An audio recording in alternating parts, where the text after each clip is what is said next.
स्तुती करतो, आराधना करतो आपण. पुन्हा तू आम्हाला एकत्रित केलं आणि तुझी दया, तुझी कृपा तू आम्हावर केली. प्रेम सुगोप आमच्या लोकांचा तो सन्मान, गौरव, मान आणि महिमा देतो आपण. आज मंडळीविषयी आम्ही शिकत असून तू आम्हाला सहाय्य कर.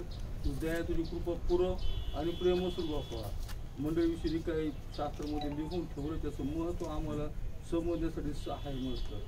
विनंती प्रभू येशूच्या गौरवी नावात मागतो म्हणून पाहिजे आपण.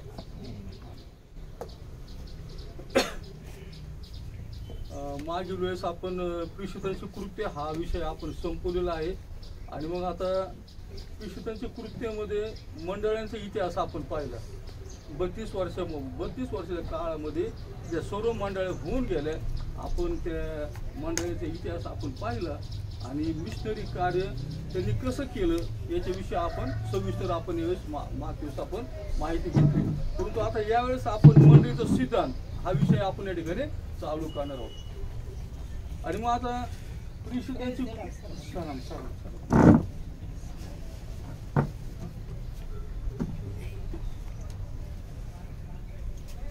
प्रेषितांच्या कृत्यामध्ये जर आम्ही लक्षपूर्वक जर पाहिलं आणि निरीक्षण जर केलं आम्ही तर आम्हाला पाहायला मिळतं की सुरुवातीचे 2 अध्याय अतिशय उत्तम असलेले आम्हाला पाहायला मिळतं.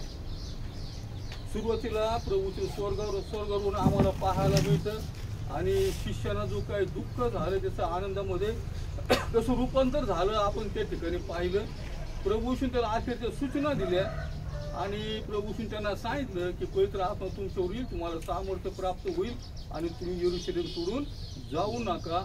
आणि अशा रीतीने आम्हाला पाहायला मिळतं की दुसऱ्या अध्यायामध्ये अतिशय उत्तम अशी गोष्ट आम्हाला पाहायला मिळते. मत्ती 16:18 मध्ये प्रभू येशू पेत्राला म्हणाला की तू पेत्र आहेस आणि पेत्र म्हणलं खडकावर मी काय करीन, मंडळी स्थापन करत. आणि ज्यावेळेस ही मंडळी स्थापन झाली त्यावेळेस आम्हाला अतिशय उत्तम असा हा दुसरा अध्याय आम्हाला या ठिकाणी पाहायला मिळतो. त्यांना कुठला त्रास झाला नाही किंवा त्यांना कुठं जेलमध्ये टाकलं नाही किंवा त्यांच्यावर कुठले आरोप ठेवण्यात आले नाही. तर दुसरा जो अध्याय आहे तो अतिशय उत्तम अध्याय असलेला आम्हाला पाहायला मिळतो. पवित्र आत्म्याच्या सामर्थ्याने ते भरले. सुमारे 3000 लोकांचा बाप्तिस्मा झाला आणि एकाच दिवशी एक मोठी मंडळी त्या ठिकाणी स्थापन झाली. आणि मग तिथं धार्मिक जीवन आपल्याला पाहायला मिळतं. प्रेषित 2:41 पासून पुढं ते घरोघर प्रार्थना बोलणं, प्रेषित सहवासामध्ये प्रार्थनेमध्ये भाकर म्हणून तत्पर असत आणि त्यांच्यामध्ये भर पडत गेली आणि सर्व काही सामायिक होतं. त्यांच्यामध्ये तट नव्हते, फुटी नव्हती, कुठल्याही गोष्टी त्यांच्यामध्ये नव्हते. परंतु तिसऱ्या अध्यायाच्या पुढे ज्यावेळेस आम्ही अभ्यास करायला पाहत जातो त्यावेळेस आम्हाला मंडळीची परिस्थिती आम्हाला पाहायला मिळते. जसं आम्ही पुढे जातो तसं मंडळीचा छळ त्या ठिकाणी होऊ लागला. याजक, शास्त्री, फरीसी, रोमन लोक मंडळींना त्रास देऊ लागले आणि 7व्या अध्यायामध्ये स्टेफनाला धोंडमार झाली नाही का. आणि मग 12व्या अध्यायामध्ये याकोबाला त्या ठिकाणी मारून टाकण्यात आलं. आणि पावलाने मग ज्यावेळेस सुरुवात केली, पावलाचं मिशनरी कार्यावर आपण जास्तीत जास्त आपण अभ्यास केला.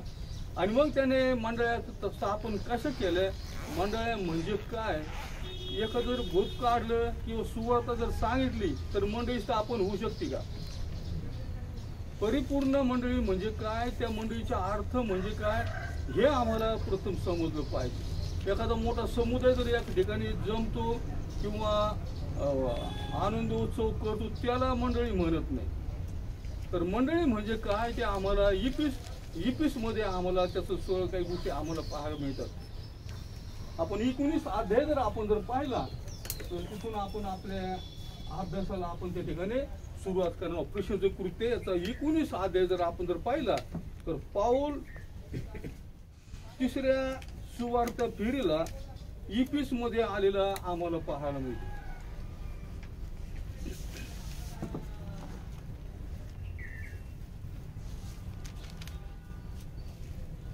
अध्याय 11 पासून 20 पर्यंत आम्हाला मंडळीची स्थापना आम्हाला पाहायला मिळते. प्रेषित 19 अध्याय 11 पासून 20 पर्यंत आम्हाला त्या ठिकाणी ह्या मंडळीचा पाया जो आहे तो कशा प्रकारे घालण्यात आला, कशी त्याने मंडळी स्थापन केली, परिपूर्ण मंडळी त्याने कशी तयार केली, आम्हाला या शास्त्र भागातून आम्ही उत्तम रीतीने आम्ही शिकणार आहोत. आणि मग या इपिस मध्ये आम्हाला पाहायला मिळते की आर्तेमिसचं मंदिर असलेलं आपण पाहतो. 1928 मध्ये 1928 मध्ये हे ऐकल्यावर क्रोधाविष्ट होऊन ओढू लागले इपिसचे आर्तेमी थोर. आणि मग आता या आर्तेमीचे जे उपासक होते त्या उपासकांविषयी लिहिलेलं पाहायला मिळतं प्रेषित 19 अध्याय आणि 27 वचनामध्ये. प्रेषित 19 अध्याय 27 वचनामध्ये ह्यामुळे ह्या आपल्या धंद्याची बदनामी होण्याचा धोका आहे. इतकेच नव्हे तर ज्या महादेव आर्तेमीची पूजा सर्व आशिया प्राण किंबहुना जग सुद्धा करते तिचे दिवक पदार्थ ठरविण्याचा व त्याचे स्वतःचे महत्व नष्ट होण्याचा धोका आहे. आणि मग ज्यावेळेस आम्ही ह्या इपिसकडे आम्ही पाहतो, त्या मंदिराकडे आम्ही पाहतो, तर आशियातच काय पण जग त्याची उपासना करत होते. आणि मग त्या ठिकाणी हा एक मोठा समुदाय आपल्याला आम्हाला पाहायला मिळतो. आणि अशा ठिकाणी पाऊल त्या ठिकाणी सुवार्थ घेऊन गेला. आणि मग त्या ठिकाणी गेल्यानंतर लगेच मंडळी स्थापन झालेली नाही का. त्या ठिकाणी त्याच्या अंगावरून रुमाल किंवा फडके आणून रोगावर घातले तर त्या ठिकाणी त्याचे रोग त्या ठिकाणी बरे व्हायला लागले. आणि पावलाने सर्वप्रथम देवाची उपस्थिती, देवाचं सामर्थ्य आणि दैवतामध्ये आणि देवामधला फरक त्यांना सांगितलं. आणि त्यांना त्या ठिकाणी काय झालं, सुवार्थ सांगितलं. अशा रीतीने आम्हाला पाहायला मिळतं की सर्वात मंडळी प्रथम जे सुरुवात होती त्यावेळेस आम्हाला पाहायला मिळतं एक्लेसिया नाव दिलेलं आहे मंडळीला. एक्लेसिया म्हणजे काय, बाहेर बोलवणं. आणि ज्या मंदिरामध्ये सर्व त्या दैवताची उपासना करत होते, शैतानाने त्यांना त्या ठिकाणी बांधलेलं होतं. आणि मग तिथून त्यांना सोडवायचं कसं हे पवित्र आत्म्याच्या द्वारे त्याला सामर्थ्य प्राप्त झालं.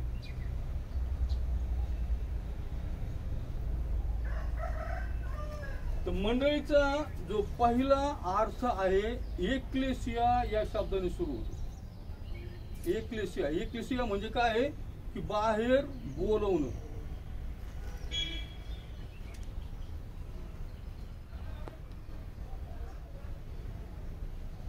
आणि पावलाने त्यांना तिथून काय केलं, प्रथम बाहेर काढलं नाही का. समुदायातून ह्या जी काही ज्या ठिकाणचा नाश त्या ठिकाणी होणार होता तिथून त्यांनी काय केलं, प्रथम बाहेर काढणं. त्याला एक्लेसिया हा शब्द असलेला आम्हाला पाहायला मिळतो.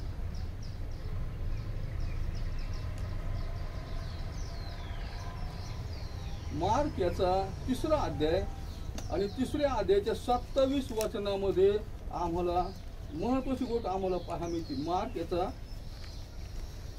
3रा अध्याय आणि 27 वचनामध्ये, मार्क 3:27 मध्ये, बलवान माणसाला आधी बांधून टाकल्याशिवाय कोणालाही त्याच्या घरात शिरून त्याची मालमत्ता लुटता येत नाही. त्याला बांधल्यावर त्याचे काय करता येतं, घर ते ठिकाणी लुटता येतं. पाऊल ते ठिकाणी गेला, शैतानाचं सामर्थ्य त्याने त्याला बांधावं लागलं.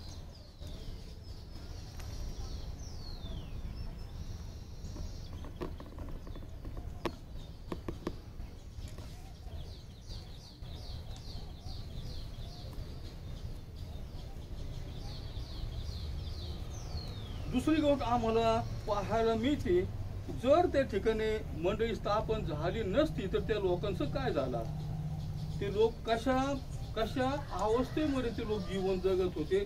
आणि जर त्या ठिकाणी तो गेला नसता, देवाने त्याला जर पाठवलं नसतं, त्या लोकांचं काय झालं. प्रेषित 21 अध्याय आणि 8व्या वचनामध्ये, प्रेषित 21:8 मध्ये, परंतु भेकड, विश्वास न ठेवणारे, अमंगळ, खून करणारे, जार कर्मी, चेटकी, मूर्ती, प्रगटी 21:8 मध्ये, जर पाऊल त्या ठिकाणी गेला नसता तर त्या ठिकाणी त्यांचं काय झालं असतं. आणि प्रगती 21:8 मध्ये, परंतु भेकड, विश्वास न ठेवणारे, अमंगळ, खून करणारे, जार कर्मी, चेटकी, मूर्तीपूजक व सर्व लाबड माणसे यांच्या वाट्यास अग्नीचे व गंधकाचे सर्व रीत हेच ते दुसरे मरण आहे. तर पाऊल त्या ठिकाणी गेला नसता, देवाने त्याला त्या ठिकाणी पाठवलं नसतं तर किती लोकांचा नाश त्या ठिकाणी झाला. त्या ठिकाणी स्पष्ट लिहिलेलं आहे की आशियाच काय जग देखील त्या दैवताची त्या ठिकाणी काय करत होते, उपासना ते करत होते. आणि मग सर्वात प्रथम आपण पाहिलं मार्क 3:27 मध्ये त्याला बलवान माणसाच्या घरात शिरून त्याला बांधायशिवाय त्यांना बाहेर काढता येईल. मंडळी कशी तयार होते, मंडळी म्हणजे काय याच्याविषयी आम्ही अभ्यास करत आहोत नाही का. सर्वात प्रथम आपण पाहिलं की बलवान माणसाला त्याच्या घरात शिरून बांधल्याशिवाय त्याची मालमत्ता आम्हाला काय काढून घेता येत नाही. आणि हे जे लोक होते नाशाकरता नेमलेले होते, शैतानाच्या बंधनामध्ये होते. आणि मग त्यांना सोडवायसाठी पौलांनी प्रथम काय केलं की त्यांना बाहेर काढलं. तर एक्लेसिया या शब्दाचा जो काय अर्थ आहे तो म्हणजे बोलवणे. तिथून त्यांना बोलवलं, बाहेर या, तिथं थांबू नका, आणि तर तिथं काय होईल, तुमचं सार्वकालिक नाश त्या ठिकाणी होईल.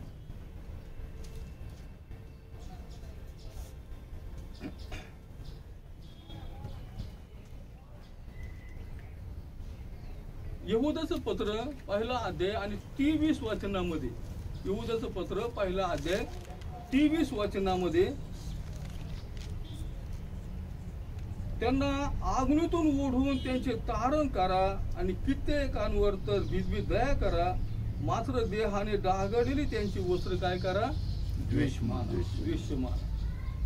आणि मंडळी स्थापन करायसाठी आम्हाला सर्वप्रथम ह्या गोष्टीकडे लक्ष दिलं पाहिजे. मंडळी स्थापन कशा प्रकारे होते, कशी मंडळी स्थापन केली जाते, सेवा कार्य कशा प्रकारे केलं जातं, आम्हाला आता ह्या ग्रीक 6 शब्दातून आम्ही शिकणार आहोत.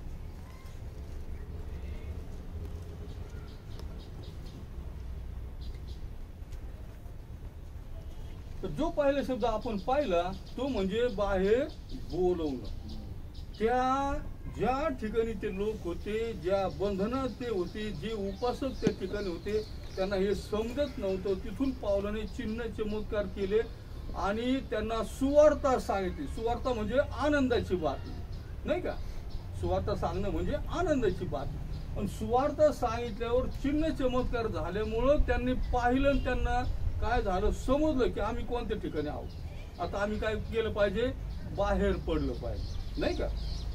आणि मग आता आम्हाला या गोष्टीविषयी पाहायला मी तो पहिले करीन.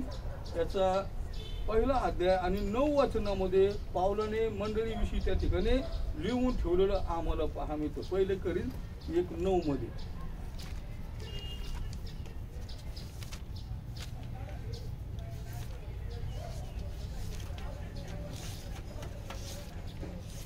पहिले करीन पहिला अध्याय 9 वचनामध्ये, ज्याने स्वपुत्र येशू ख्रिस्त आपला प्रभू याच्या सहभागीपणात तुम्हाला बोलावले, तो देव विश्वसनीय आहे. प्रथम बोलवलं पाहिजे, वेगळं केलं पाहिजे, त्यांना बाहेर काढलं पाहिजे. काय लोक असं म्हणतात, जा त्यांच्यामध्ये ते करतील तसंच करा, काही फरक पडत नाही. आता बऱ्याच गोष्टी सांगायसारखे. उलट आपण त्यांच्यामध्ये जर गेलो, त्यांच्या आचरणाप्रमाणे जर आम्ही जगायला तर आमचा त्या ठिकाणी नाश होईल. बऱ्याच गोष्टी सांगायसारख्या आहेत. आणि म्हणून हे आम्हाला समजलं पाहिजे की मंडळी म्हणजे काय, की अशा ठिकाणातून त्यांना काय करणं, बाहेर काढणं आणि बोलवणं. आणि याच्यासाठी आम्हाला महत्वाची गोष्ट आम्हाला पाहायला मिळते. रोमकारपत्र याचा पहिला अध्याय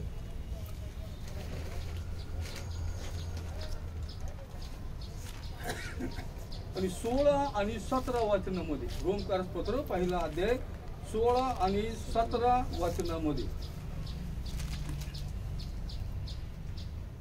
मला सुवार्तेची लाज वाटत नाही, कारण विश्वास ठेवणाऱ्या प्रत्येकाला, प्रथम यहुद्याला मग हेलेनाला तारणासाठी ती देवाचे सामर्थ्य आहे. तर पाऊल त्या ठिकाणी लाजला असता, घाबरला असता, तर त्यांना पाऊल तिथून बाहेर काढू शकला नसता. आणि मग सर्वात महत्वाचं माध्यम 2 गोष्टी पावलाने त्या ठिकाणी वापरल्या. पहिली गोष्ट म्हणजे चिन्ह आणि चमत्कार करून त्याने त्यांना स्पष्ट करून दाखवलं.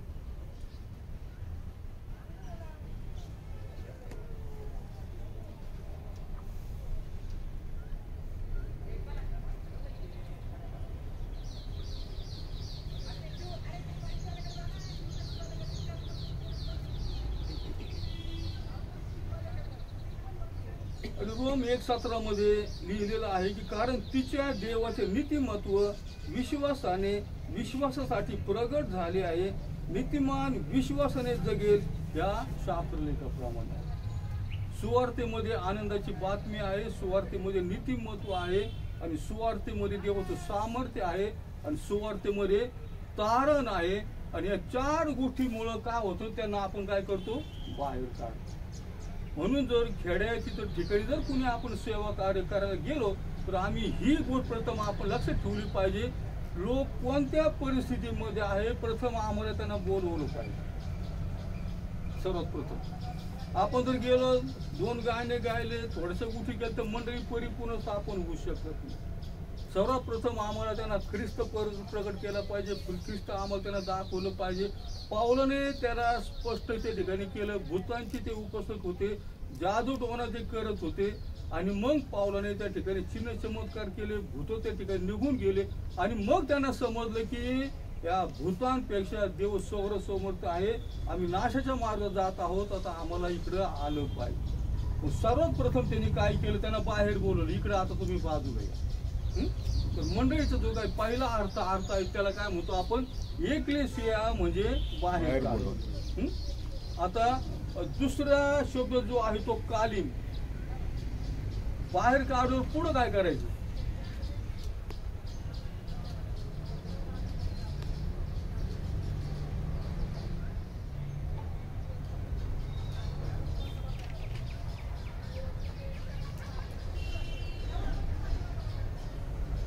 पुढची जी पायरी आहे तिला आपण काय म्हणतो की कालीन शब्द आहे, ग्रीक शब्द आहे कालीन.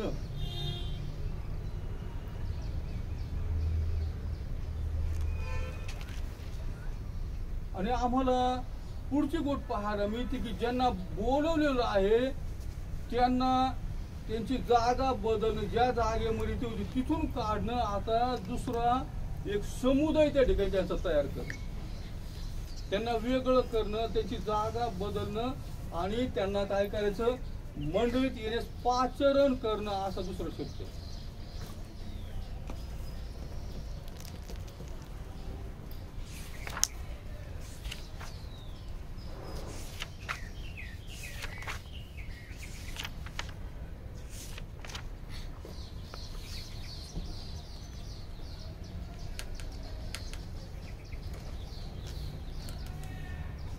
की पहिले थेसलनी 2:12 मध्ये, पहिले थेसली 2:12 मध्ये जो देव आपल्या राज्यात व गौरवात तुम्हाला पाचारण करीत आहे त्याला शोभेल असे चाला.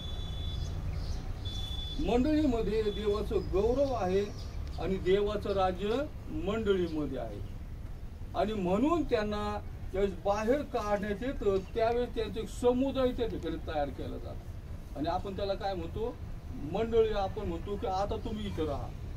त्यांची जागा बदलली, त्यांना वेगळं केलं आणि आता त्यांना काय केलं, एक वेगळा समूह ते पावलं तयार केला आणि त्यांना तो शिक्षण देऊ लागला.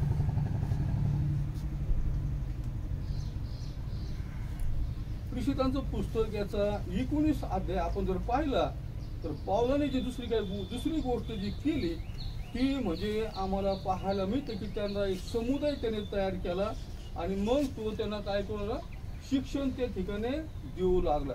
प्रेषितांची कृत्य 19 अध्याय आणि 8 ते 10 वचनामध्ये, प्रेषित 19 अध्याय 8 ते 10 वचनामध्ये.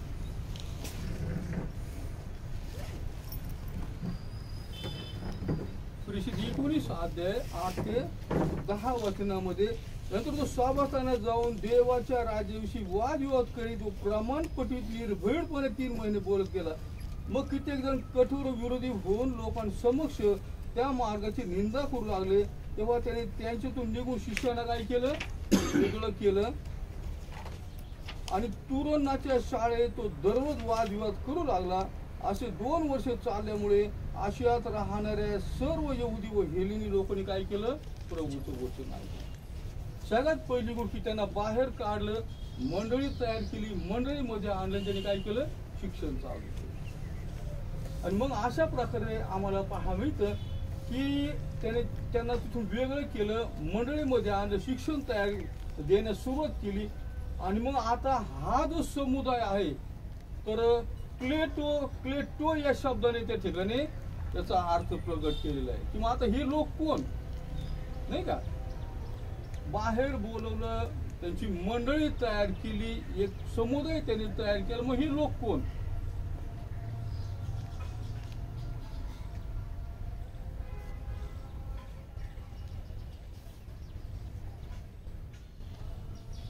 इफेसकरास पत्र 2 अध्याय आणि 19 वचनामध्ये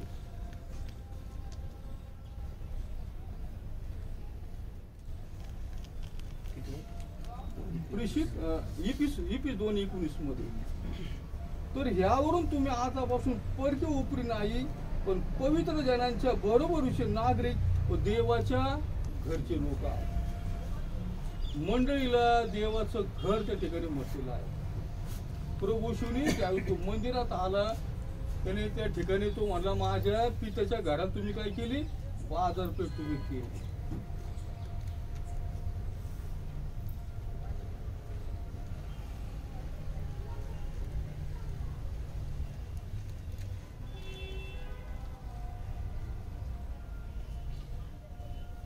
तर तिसरी जी गोष्ट आहे की तारण झालेल्यांचा समूह, म्हणजे मंडळी हा तिसरा एक शब्द आहे की त्याला काय म्हटलंय?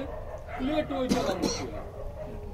की जे देव दैवताचे तिथे उपासना करत होते, नाशासाठी नेमलेले होते, त्यांना शिक्षण दिलं, त्यांचं तारण झालं, तो काय झालं? एक समूह त्या ठिकाणी. आणि म्हणून त्यांना कुठं आता आणून ठेवलं? त्यांनी देवाच्या घरामध्ये, म्हणजे मंडळीमध्ये त्याला आणून ठेवलं.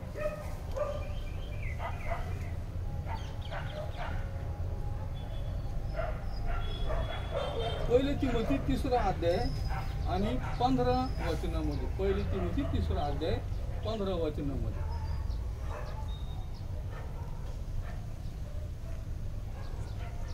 पहिले तिमोथी 3:15 मध्ये, तरी पण मला उशीर लागल्यास सत्याचा स्तंभ व पाया अशी जिवंत देवाची मंडळी आहे, म्हणजे देवाच्या घरात कसे वागले पाहिजे तुला समजेल. त्यांना पाचारण केलं, मंडळीत आणून ठेवलं, शिक्षण दिलं, आणि मग त्यांनी काय केलं? पसरापुरत्याचं काय झालं? तारण झालं. तर मंडळी म्हणजे तारण झालेल्या लोकांचा समुदाय.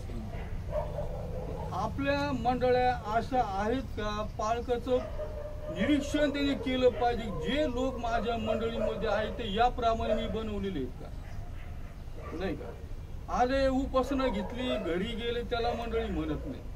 ह्या प्रकारे जर मंडळी बनवली तरच ती मंडळी परिपूर्ण होणार, नाही का? आता फक्त सुवार्थ सांगितली, बोलवलं, पुढं काही केलंच नाही तर काय? त्याला अर्थच राहणार नाही काय, नाही का? आणि म्हणून तिसरा जो आहे तो अतिशय महत्वाचा, की तारण झालेल्या लोकांचा काय झाला? आता तो एक समुदाय झाला. त्याला आपण काय म्हणतो? क्लेटो शब्द आहे. म्हणजे आता हे तारण झाले लोक आहेत, देवाने त्यांना वेगळं केलं. जगामध्ये जे सर्व लोक करत होते, आता ते तसं करत नाहीत. आता ते प्रभूशी रक्ताने धुतलेले आहेत, पवित्र आहेत, शुद्ध झालेत, ज्यांचं तारण झालं, त्यांचा बाप्तिस्मा झाला, अशा लोकांचा आता तो काय झालेला? एक समुदाय झालेला. त्याच्यानंतर पुढची जी गोष्ट आहे त्याला एपिकालीन शब्द, एपिकालीन.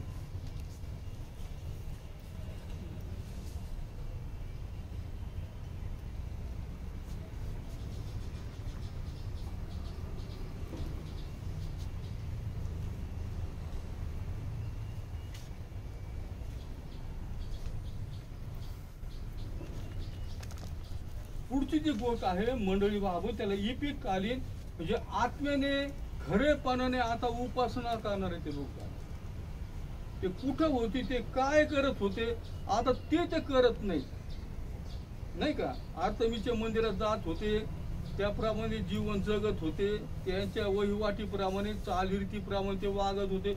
आता ते करत नाही. आता ते जिवंत देवाची काय करायला लागले? उपासना करायला लागले. त्याला आपण काय म्हणतो? मंडळी. एपिकालीन शब्द त्याला. आपल्या मंडळीमध्ये असे लोक पाहिजे की आत्मेने आणि खरेपणाने उपासना करणारे पाहिजे.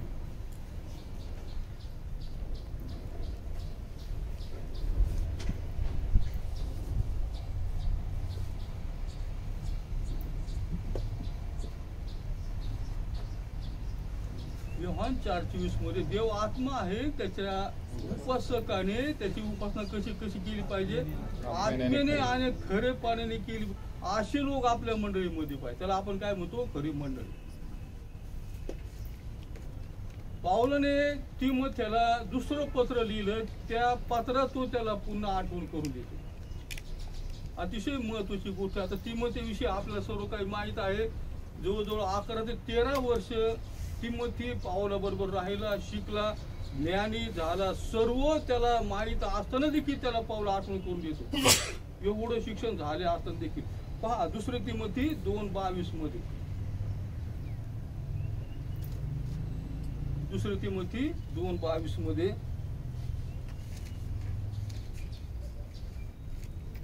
तरुणपणाच्या वासनांपासून दूर पळ आणि शुद्ध मनाने प्रभूचा धावा करणाऱ्यांबरोबर नीतिमत्व, विश्वास, प्रीती, शांती याच्या पाठीस लाग. पहा, तिमोथी एक तरुण मुलगा होता, ज्ञानी होता, सगळं त्याला माहित होतं. तरी पाऊलाने त्यांना पुन्हा आठवण करून दिलं. कारण पाऊलाचं शेवटचं पत्र, शिरच्छेद होण्याची वेळ असताना त्याने हे पत्र लिहिलं.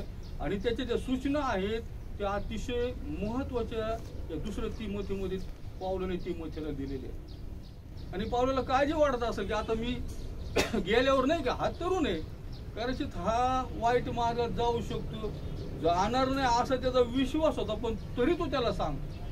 तर आपल्याला किती गरज आहे या गोष्टी पाहणे. आपण याच्यावर किती आम्ही लक्ष दिलं पाहिजे की मंडळी म्हणजे काय. की पाऊल त्या ठिकाणी म्हणतो, तरुणपणाच्या वासनापासून दूर पळ आणि शुद्ध मनाने धावा करणाऱ्यांबरोबर. म्हणजे इपिकालीन हा जो शब्द आहे की आत्मेने खरेपणाने उपासना करणारे, देवाची धावा करणारे लोक असे नाही का. हे देवाची आता धावा करणारे लोक आहेत. संकट येतील, आडे अडचणी येतील, त्यावेळेस ते काय करतात, धावा त्या ठिकाणी करतात. पेत्राचं आपल्याला सर्व काही माहीत आहे. पेत्र तुरुंगात असताना एकाग्रतेने माडीवरच्या खोलीमध्ये मंडळी एकत्र आली. ते काय करत होते, प्रार्थना त्या ठिकाणी करत, धावा त्या ठिकाणी ते करत होते. आणि हीच मंडळी होती की जी प्रेषित पाऊलाने जी मंडळी काढली, ती मंडळी आता धावा करणारी मंडळी झाली. इतकं रूपांतर त्यांनी त्या मंडळीमध्ये केलं, शिक्षण त्यांनी त्यांना दिलं. आणि मग मोशेचे नियमशास्त्र पाळणारे यहुद्यांचं परिवर्तन झालं. त्यांना प्रभूशी समजला आणि ते धावा करणारे लोक त्या ठिकाणी झाले.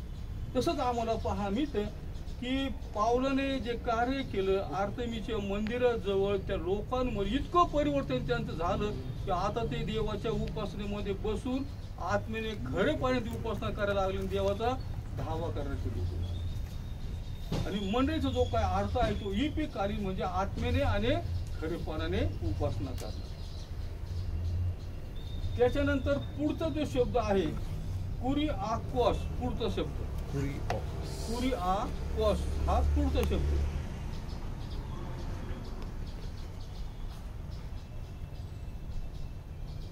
कुरिआकोस म्हणजे आता ते देवाच्या मालकीचे ते झालेले, मालकी हक्क, परमेश्वर मालकी हक्क त्याचा दाखवतो त्या ठिकाणी. आता हे जगातून माझी उपासना करणारे, माझ्या हक्काचे, माझ्या मालकीचे, देवाचा अधिकार त्यांच्यावर असलेले लोक म्हणजे काय झालेलं आहे, मंडळी झालेली.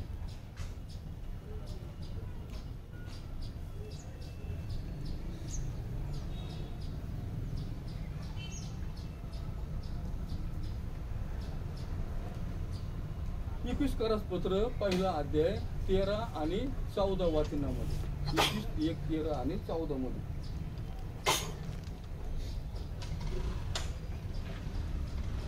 इफिस 1:13-14 मध्ये, तुम्ही ही सत्याचे वचन म्हणजे तुमच्या तारणाविषयी सुवार्ता ऐकून घेतल्यानंतर त्याच्यावर विश्वास ठेवला आणि त्याने देव केलेल्या पवित्र आत्म्याचा तुम्हावर त्याच्या ठाई शिक्का मारण्यात आला आहे.